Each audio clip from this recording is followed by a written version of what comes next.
вот вы когда задаете вопрос про председателя района, вообще в Гагаузии непонятно, зачем эта трехступенчатая структура власти, то есть примары, район, исполнительный комитет. Понятно, что это уже себя изживает. Или если не изживает, то районная структура, если бы занималась привлечением проектов, ведь очень много проектов трансграничных. То есть, на несколько населенных пунктов. Да, этими проектами не обязательно только национальные программы развивать, то, что мы с вами говорим, зеленый дом.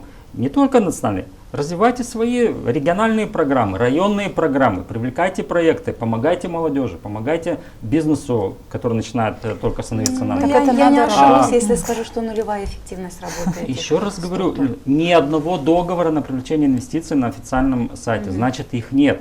Грантов нету на уровне Гагаузии, они только на уровне муниципалитета. А зачем их надо содержать? Так про это и речь, что вот чиновник, который глава районной администрации, получающий в год в районе 200-300 тысяч леев В год. из Из бюджета. он должен привлекать минимум 2-3 миллиона леев небюджетных средств, чтобы оправдывать эти средства.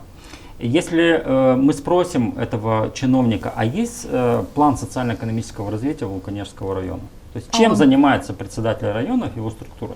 Какая стратегия развития у района? Над чем? Какие базовые стратегии? Да, какая миссия? Сложно сказать, есть ли этот вообще документ.